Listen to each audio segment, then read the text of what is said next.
Yeah, well, it's a bit like this. I'm leaving Amazon. That's Amazon Kindle, just so you know. Look, I've been on Amazon Kindle for something like around about 12 years or so. I've posted up there well over 40 books. I've used it as a conversation starter when I'm telling people to say, what do you do? Well, I've written some books and so forth like that, and I run events, that type of thing.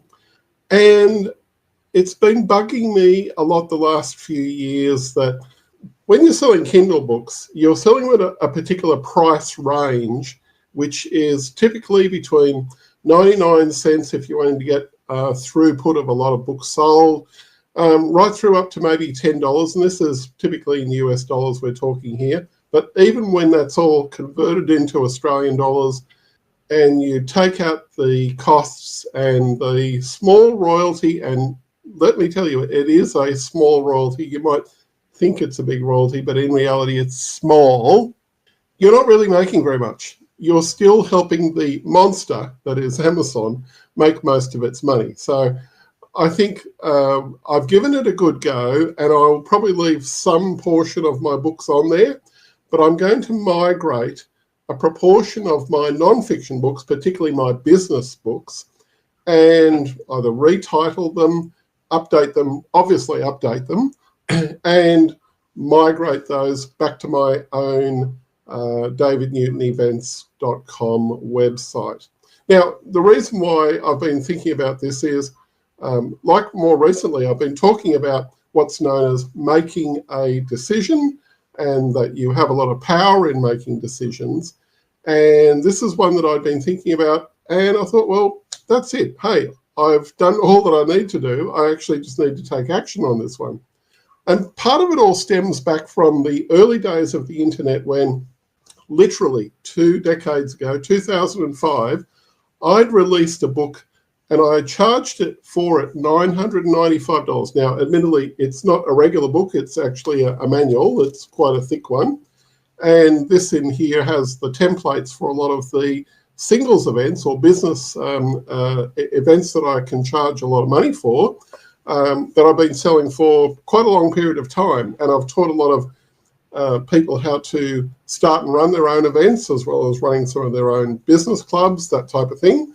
I've been involved in helping people with starting their clubs, selling memberships to their clubs, picking the right types of events, how to sell the memberships at the events so you can actually, get a loyal audience and get them to pay regularly and want to be there month after month and year after year.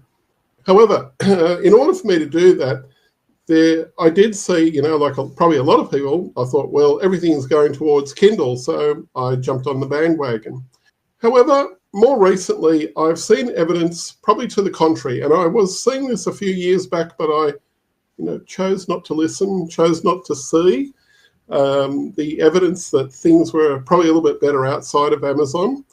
I probably didn't want to look, and I didn't want to think about it.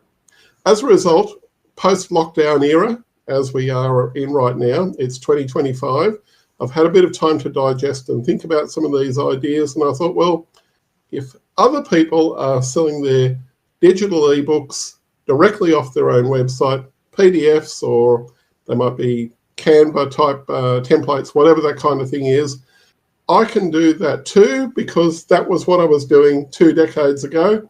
And I didn't even credit myself for the success that I got when I was doing it.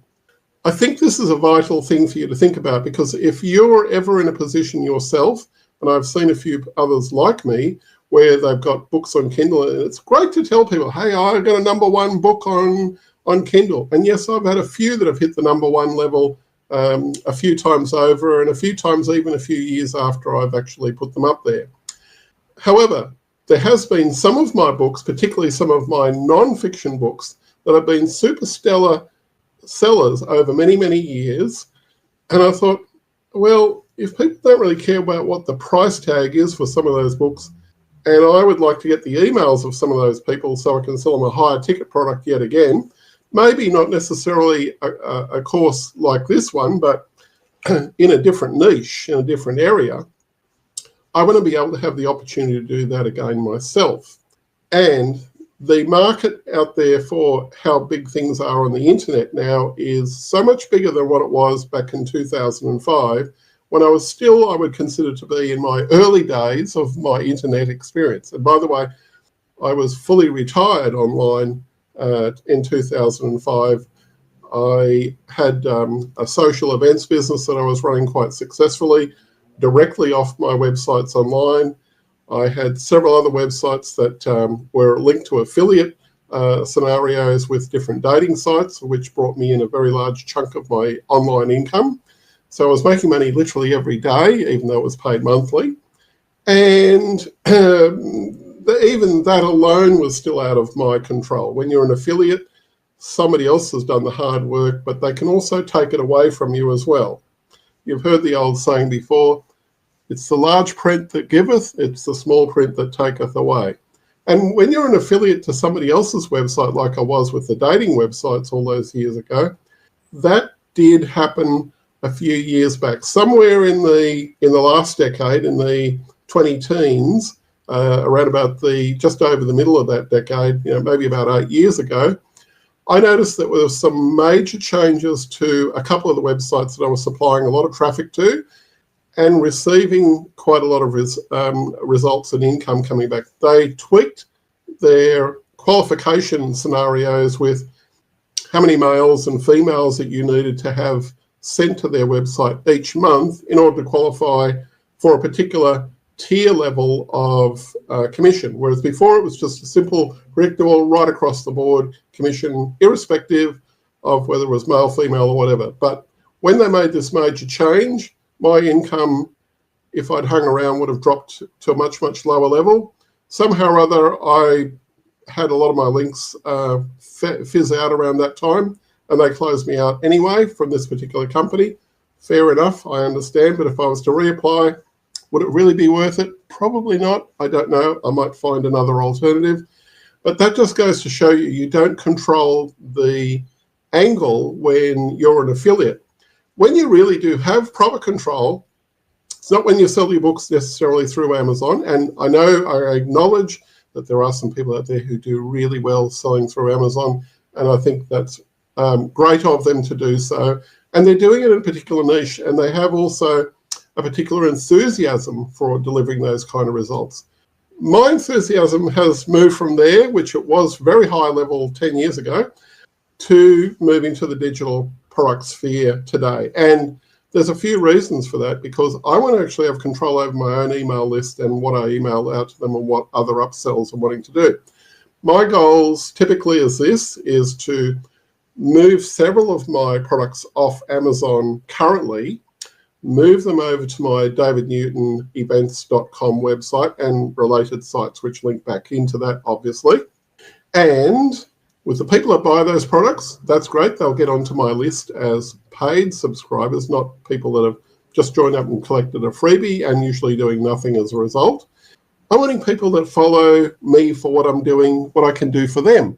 And part of that will give me the advantage of two particular things. One, I'll be able to sell them products which may be even more valuable to them, like, for example, retreats, which is one thing that I do want to do in relation to business retreats and teaching people specific skills in abundance, in also how to attract the right kind of traffic to their website so they can sell more, and techniques on how they can actually grow their business and maybe even acquire other different opportunities and boost their business that way, so they're not codependent off just one income stream in their business, and to look at those opportunities. So it's a little bit of a mindset thing that I'm wanting to move into, as well as the practical side of being able to carry out particular tasks and boost your business that way. So you've got a few different angles there.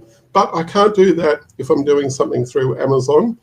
I can't do that if I'm being an affiliate to somebody else's website and promoting their roadshow. That's fine for them.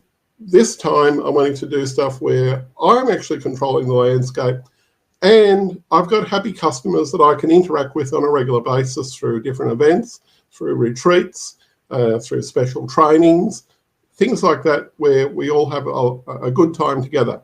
So there you go. basically wanting to make sure that you get this message for one thing. If you're in a similar position, you might be an affiliate, you might be doing other stuff for other people, it's worthwhile considering, is this going to work out for me next year? If not, what could I possibly do where I gain back more of the control myself, gain back more of the power myself, so that I'm running a business on my terms? And that's the question you need to ask. This is David Newton speaking. I look forward to seeing you on the next episode. And thank you for being here today.